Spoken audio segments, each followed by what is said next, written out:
Hi everyone, कैसे हो आप सभी। आई होप आप सब बहुत अच्छे होंगे। जैसे कि आप सभी जानते हैं कि बिहार शिक्षक भर्ती के एग्ज़ाम होने वाले हैं और उसमें सभी में जीएस आपका बिल्कुल कंपलसरी है और ये आता भी है। मतलब सिंपल सी बात है, अगर किसी भी स्टेट का एग्ज़ाम होगा तो उसमें उसका जीके तो ज़रूर पूछा जाएगा। तो उसी के बारे में हम कुछ क्वेश्चन करेंगे आप। तो सबसे पहले हम देखेंगे कि बिहार की स्थापना कब हुई थी। तो बिहार की स्थापना देखेंगे।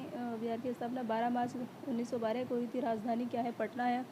उच्च न्यायालय पटना है। और राजकीय भाषा, दो राजकीय भाषाएं हैं, हिंदी और उर्दू। राजकीय पशु बैल है।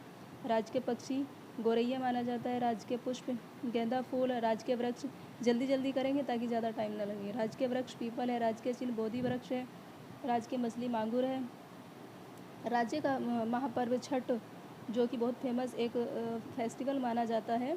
कार्तिक मंथ में शायद होता है ये। जिलों की संख्या 38 है। अनुमंडल की संख्या कितनी है? 101 है। और प्रखंडों की संख्या 534 है। अनुमंडल की संख्या 101, प्रखंडों की संख्या 534 है। पंचायतों की संख्या है 8386, जो कि 2011 की जनगणना के अनुसार है। महानगर सिर्फ एक है, जो कि पटना को है। विधानमंडल में क्या है? द्विसदनात्मक विधानसभा में सदस्यों की संख्या कितनी है? 243। विधान परिषद में सदस्यों की संख्या विधानसभा में 243 और विधान परिषद में कितनी है? 75 है। लोकसभा सदस्य की संख्या कितनी है? 40 है। राज्यसभा सदस्यों की संख्या 16 सॉरी। लोकसभा में अनुसूचित जनजाति के लिए आरक्षित सीटों की संख्या, अनुसूचित जाति के लिए आरक्षित सीटें जो कि रिजर्व रखी गई कितनी है? 6 हैं। इससे आगे हम कुछ देखेंगे। देश की कुल जनसंख्या में बिहार की जनसंख्या प्रतिशत कितना है? बिहार की जनसंख्या, देश की कुल जनसंख्या में बिहार की जनसंख्या का प्रतिशत जनसंख्या की दृष्टि से देश में बिहार का कौन सा स्थान है? तीसरा। तो ये ठीक है, देखते हैं। जनसंख्या का प्रतिशत जनसंख्या की दृष्टि से देश में बिहार का स्थान कितना है? तीसरा है। पहला स्थान आप कमेंट बॉक्स से बताइए कि कौन सा है जनसंख्या की दृष्टि से बिहार का। और क्षेत्रफल की दृष्टि से भी आपको याद रखना होगा। बिहार के वनों के बारे में जानकारी। राज्य का कुल वन क्षेत्रफल, मतलब जो पूरा जो राज्य है उसमें जो वन है उसका कितने क्षेत्रफल में है? तो उसका कितना है? 6493 वर्ग किलोमीटर। बिहार में वन क्षेत्र प्रतिशत में कितना है? 7.1 वन क्षेत्र प्रतिशत में है ये। और ये कुल वन है 6000 इतना वर्ग किलोमीटर। सर्वाधिक वन क्षेत्र वाला जिला पश्चिमी चंपारण, ये सब जानते हैं। न्यूनतम वन क्षेत्र वाला जिला शिवहर है। सबसे अधिक वन प्रतिशत वाला, सबसे अधिक जिसे सर्वाधिक वन क्षेत्र वाला, मतलब कि इस क्षेत्र में कितने वन है? तो पश्चिमी चंपारण में है। और न्यूनतम क्षेत्र वाला शिवहर है। सबसे अधिक वन प्रतिशत वाला, प्रतिशत में क्या है? कैमूर है। सबसे कम वन प्रतिशत वाला शेखपुरा है। सर्वाधिक अनुसूचित जाति की आबादी वाला जिला, सर्वाधिक अनुसूचित जाति की आबादी वाला जिला गया है। न्यूनतम अनुसूचित जाति की आबादी वाला जिला किशनगंज। न्यूनतम अनुसूचित जाति की आबादी वाला जिला किशनगंज। बिहार की जनसंख्या मतलब उसमें जैसे कितने हैं? 10,38,04,637। ये भी आपको ध्यान रखनी होगी, कैसे भी आ सकती है, क्योंकि बिहार का एग्ज़ाम है तो बिहार से रिलेटेड कुछ भी आ सकता है। अब ये ज़रूर याद रखें, न्यूनतम अनुसूचित जाति की आबादी वाला ज़िला किशनगंज, जिसमें सबसे कम अनुसूचित जातियाँ हैं, वो कौन सा है? किशनगंज है। बिहार में महिलाओं की संख्या 4,96,19,290, ये आप याद रखेंगे। बिहार में पुरुषों की संख्या 5,41,85,347। जनसंख्या की दृष्टि से सर्वाधिक, सबसे बड़ा जिला कौन सा माना जाता है? पटना। जनसंख्या की दृष्टि से सर्वाधिक छोटा जिला शेखपुरा। सर्वाधिक जनसंख्या घनत्व वाला जिला, सर्वाधिक जनसंख्या घनत्व वाला जिला शिवहर। न्यूनतम जनसंख्या घनत्व वाला जिला कैमूर। सर्वाधिक जनसंख्या वाला जिला पटना। न्यूनतम जनसंख्या वाला जिला शेखपुरा। जनसंख्या घनत्व 1106 प्रति वर्ग किलोमीटर।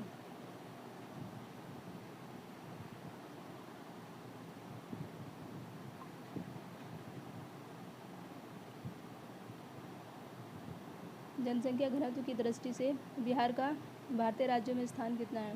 प्रथम। जनसंख्या घनत्व की दृष्टि से बिहार का भारतीय राज्यों में स्थान कितना है? प्रथम है। जनसंख्या घनत्व वाला जिला शिवहर। सर्वाधिक जनसंख्या घनत्व वाला जिला शिवहर, न्यूनतम जनसंख्या घनत्व वाला जिला कैमूर। सर्वाधिक लिंगानुपात वाला जिला कि जितना भी मतलब 100 पे इतनी महिलाएं जो रहती हैं उसमें कितना है, गोपालगंज में सबसे ज़्यादा पुरुष हैं महिलाओं के अकॉर्डिंग। तो सर्वाधिक लिंगानुपात वाला जिला गोपालगंज। न्यूनतम लिंगानुपात वाला भागलपुर। बिहार की साक्षरता प्रतिशत कितनी है? 3.82% से जो बिहार की पुरुष साक्षरता प्रतिशत 73%, मतलब 73.39। बिहार की महिला साक्षरता 53.33। साक्षरता दर के मामले में राज्य का स्थान 28वां है, यानी कि बहुत कम साक्षर लोग हैं। बिहार की कुल साक्षरता दर 61 है। पुरुष साक्षरता दर 71 है। ये क्या बताएगा ऊपर? बिहार की साक्षरता प्रतिशत में कितना है? 63 है। और कुल साक्षरता में, ये याद रखेंगे, इसमें कन्फ्यूज़न होता है। बिहार की साक्षरता में कितना है? 63.82। और बिहार की कुल साक्षरता दर कितनी है? 61 है। बिहार की पुरुष साक्षरता प्रतिशत में 73 है और पुरुष साक्षरता दर 71 है। महिला साक्षरता 51.5 है। साक्षरता की दृष्टि से भारत के राज्य में क्रम 28वां, यानी कि बहुत कम साक्षर लोग हैं वहाँ पे। सर्वाधिक साक्षरता दर जिसमें है वो कौन सा जिला है? रोहतास। न्यूनतम साक्षरता दर वाला जिला पूर्णिया। सर्वाधिक पुरुष साक्षरता दर वाला जिला रोहतास। न्यूनतम साक्षरता पूर्णिया में है और सर्वाधिक रोहतास में है। सर्वाधिक पुरुष साक्षरता, ये भी याद रखेंगे, पुरुष और महिला किस में है? पुरुष रोहतास में है। और सर्वाधिक महिला साक्षरता, ये तो दोनों सेम ही है। साक्षरता वाला जिला रोहतास में है। न्यूनतम पुरुष साक्षरता दर वाला जिला पूर्णिया। न्यूनतम महिला साक्षरता दर वाला जिला सहरसा। और इसमें ये भी देखेंगे कि कैटेगरी वाइज किसकी कितनी जनसंख्या है, इसमें ये दिया गया है। हिंदुओं की जनसंख्या टोटल परसेंट में देखेंगे 47.9% है। और मुस्लिम की कितनी है? 16.5 है। ईसाई की कितनी है? 0.06 है। सिख की कितनी है? 0.03 है। बौद्ध जनसंख्या 0.02% है। और जैन जनसंख्या, दोनों बौद्ध और जैन बराबर आप देख सकते हैं, थोड़ा बहुत ही इसमें मतलब डिफरेंस है। साक्षरता दर, लेकिन सबसे ज़्यादा साक्षरता दर जो जैन है वहाँ के, उसमें बहुत ज़्यादा है, काफ़ी शिक्षित लोग हैं। बिहार की सबसे अधिक साक्षरता वाला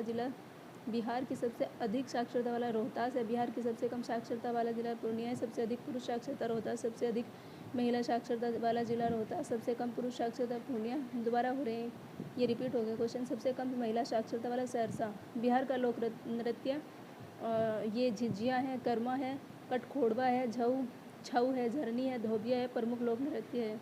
बिहार का लोक नृत्य एक तो यह है झिझिया, कर्मा, कटखोड़वा, छऊ, झरनी, धोबिया प्रमुख लोक नृत्य है। बिहार का सबसे बड़ा शहर भी पटना है। बिहार की राजधानी पटना का ऐतिहासिक नाम पाटलिपुत्र, जो कि पहले था, पुराने समय में था। बिहार में हिंदू कितने? 83.2% है तथा मुस्लिम 16 है, जो कि काफ़ी कम है। यहाँ की मुख्य भाषा हिंदी, उर्दू, मैथिली, भोजपुरी, मगधी, अंगिका आदि हैं। क्षेत्रफल में यह देश का 12वां तथा जनसंख्या में तीसरा। क्षेत्रफल की दृष्टि से कितना है? 12वां इसका स्थान है और जनसंख्या की दृष्टि से तीसरा है। बिहार के प्रमुख पर्यटन स्थल महात्मा गांधी सेतु, महात्मा बोधि मंदिर, नालंदा विश्वविद्यालय, जो कि बहुत फेमस विश्वविद्यालय माना जाता है पुराने टाइम का, विष्णुपाद मंदिर, बोधगया मंदिर। बिहार की सीमाएं पूर्व में पश्चिम बंगाल। बिहार की सीमाएं किस किस से लगती है? पूर्व में लगती है पश्चिम बंगाल से और पश्चिम में लगती है उत्तर प्रदेश से, दक्षिण में झारखंड से और उत्तर में नेपाल से। ये ज़रूर याद रखिए, इस तरह के क्वेश्चन आते हैं। पूर्व में पश्चिम बंगाल और पश्चिम में उत्तर प्रदेश, दक्षिण में झारखंड और उत्तर में नेपाल। बिहार के प्रमुख पर्व छठ, होली, दिवाली, दशहरा, महाशिवरात्रि, नागपंचमी, श्री पंचमी, मुहर्रम, ईद तथा क्रिसमस। बिहार के 3 प्राकृतिक विभागों में बिहार को कितने भागों में बांटा जाता है? मतलब नेचुरल। बिहार को 3 प्राकृतिक विभागों में बांटा जाता है। उत्तर का पर्वतीय एवं तराई भाग, मध्य का विशाल मैदान तथा दक्षिण का पहाड़ी। उत्तर का पर्वतीय एवं तराई भाग, जो कि हिमालय के नीचे, शिवालिक हिमालय के नीचे आप सभी जानते हैं कि उसको बोला जाता है। उत्तर का पर्वतीय एवं तराई भाग, मध्य का विशाल मैदान तथा दक्षिण का पहाड़ी किनारा। अक्षांशीय विस्तार भी आप देखेंगे कि कितना 24 डिग्री 20 इसको अच्छे से याद रखेंगे। अक्षांशीय विस्तार इसका इतना है 20 डिग्री नहीं 24 डिग्री 20 मिनट 50 से 27 डिग्री 31 मिनट 15 उत्तरी अक्षांश, ये अक्षांशीय विस्तार है। और देशांतरीय विस्तार भी आप देखेंगे, अच्छे से याद रखना है। ऐसे याद रख ले 24 20 50 से 27 31 15, 24 20 50 से 27 31 15, ये क्या है आपका अक्षांशीय। 24 20 50 से 27 31 15, अब ऐसे 1-2 बार रिपीट करेंगे तो याद हो जाएगा। देशांतरीय विस्तार कितना है 83 19 50 से 88 17 40, 83 डिग्री। और ये मिनट आप सब पहचान लेंगे। जैसे अक्षांशीय विस्तार है 24 20 50 से 27, मतलब 24 में +3 किया 27, और 24 20 50 27 31 15, 83 19 50 से 83 19 50 से, जो कि ऊपर वाला सेम सा ही है 83 19 50 से 88, दोनों में 5 5 ऐड किया गया है। ऊपर 24 से 27 और इसमें 5, 83 19 50 से 88 13 88 17 40। आकृति क्या है आयताकार है। क्षेत्रफल कितना है 94,163 वर्ग किलोमीटर क्षेत्रफल है। उत्तर से दक्षिण कितनी लंबाई है, मतलब बिहार का आप जो मैप देखेंगे उसकी उत्तर से दक्षिण की लंबाई कितने किलोमीटर है 345 किलोमीटर है। और पूरब से पश्चिम 483, ये भी याद रखेंगे, बहुत इम्पोर्टेंट है। उत्तर से दक्षिण की कितनी किलोमीटर का एरिया है, मतलब कितनी लंबाई है उत्तर से दक्षिण 345 और पूरब से पश्चिम 483। औसत ऊंचाई समुद्र तट से कितनी है 52.73 मीटर। सीमाएं उत्तर में नेपाल 7 जिलों से सीमा बनाती है, दक्षिण में झारखंड बिल्कुल से 8 जिलों से, मतलब सीमाएं उत्तर में नेपाल 7 जिलों से सीमा बनाती है, दक्षिण में झारखंड के 8 जिलों से बनाती है। दक्षिण में झारखंड 8 जिलों से, पूर्व पश्चिम बंगाल 3 से और पश्चिमी उत्तर प्रदेश 7 जिलों से।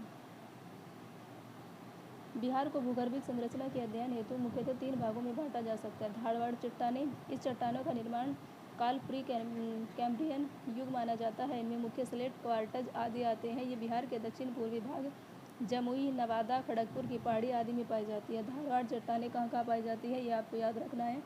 बिहार के दक्षिण पूर्वी भाग, दक्षिण में भी आएंगे और उसके भी पूर्वी भाग में जमुई, नवादा, खड़गपुर, ये 2 बहुत इंपॉर्टेंट है। जमुई, नवादा, खड़गपुर की पहाड़ियों आदि में आती है धारवाड़ चट्टानें। कौन सी है भूगर्भीय चट्टान में धारवाड़ चट्टानें। इन चट्टानों का निर्माण किससे हुआ है, काल प्री कैम्ब्रियन युग माना जाता है। ये काल भी याद रखना है, प्री कैम्ब्रियन।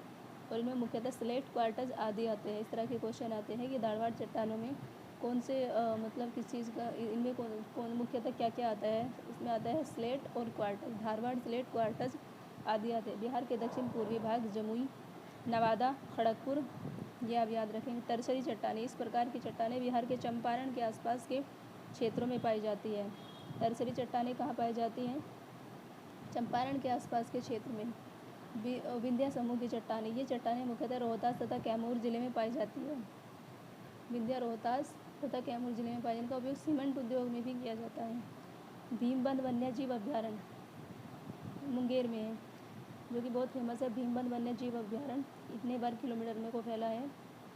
भीमबंध वन्यजीव अभ्यारण्य मुंगेर। गौतम पक्षी विहार गया में है। भीमबंध कितने मुंगेर में है, गौतम पक्षी विहार गैसे गौतम गैसे गया, गौतम विहार, भीमबंध में याद रखने मुंगेर। कमर झील वन्यजीव में बेगूसराय।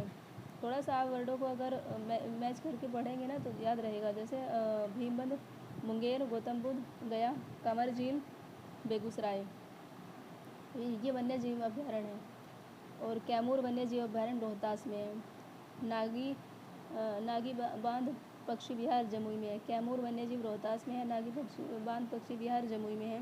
नकटी डैम वन्य जैव अभ्यारण्य, ऐसे ऐसे नाम याद जरूर रहते हैं। नकटी डैम जमुई में रहता है, मतलब ऐसे कुछ रिलेट करके आप पढ़ेंगे तो याद हो जाएगा। नकटी डैम वन्यजीव अभ्यारण्य जमुई। पंत राजगीर वन्यजीव अभ्यारण्य नालंदा। उदयपुर वन्यजीव अभ्यारण्य पश्चिम चंपारण। उदयपुर वन्यजीव अभ्यारण्य पश्चिमी चंपारण। वाल्मीकि वन्य जीव अभ्यारण्य पश्चिमी चंपारण, उदयपुर और वाल्मीकि दोनों याद रखेंगे, पश्चिमी चंपारण।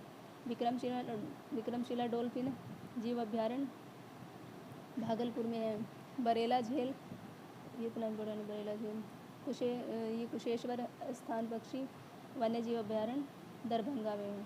वाल्मीकि राष्ट्रीय उद्यान बिहार राज्य के पश्चिम चंपारण जिले में स्थित कुल का क्षेत्रफल लगभग कितना है? 545.15 वर्ग किलोमीटर है। इसे 1978 में वन्य जीव अभ्यारण्य, जो कि बहुत फेमस माना जाता है, ये काफ़ी जो भी कॉम्पिटिटिव एग्ज़ाम होते हैं उनमें ये क्वेश्चन पूछा जाता है। वाल्मीकि राष्ट्रीय उद्यान बिहार राज्य के किस डिस्ट्रिक्ट में है?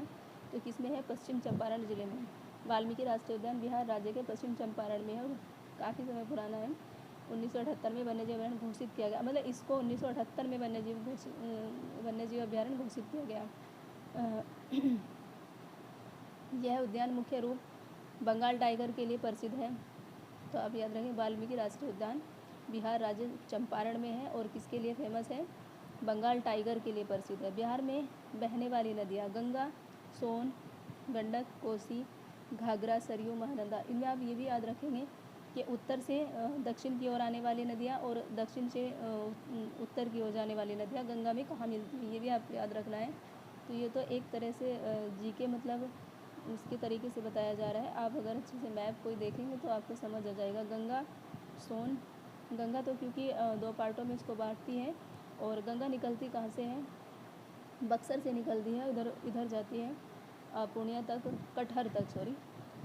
गंगा नदी कहाँ से मतलब उसमें प्रवेश करती है बिहार में? बक्सर से, और उसका एंड कहाँ होता है? उसमें होता है कटिहार में। बिहार में बहने वाली गंगा तो आप देखते हैं बीच में, और सोन नदी उत्तर से दक्षिण में आएगी, गंडक उत्तर से दक्षिण में आएगी, कोसी उत्तर से दक्षिण में आएगी, घाघरा दक्षिण से उत्तर में जाएगी, सरयू, महानंदा दक्षिण से उत्तर में, बागमती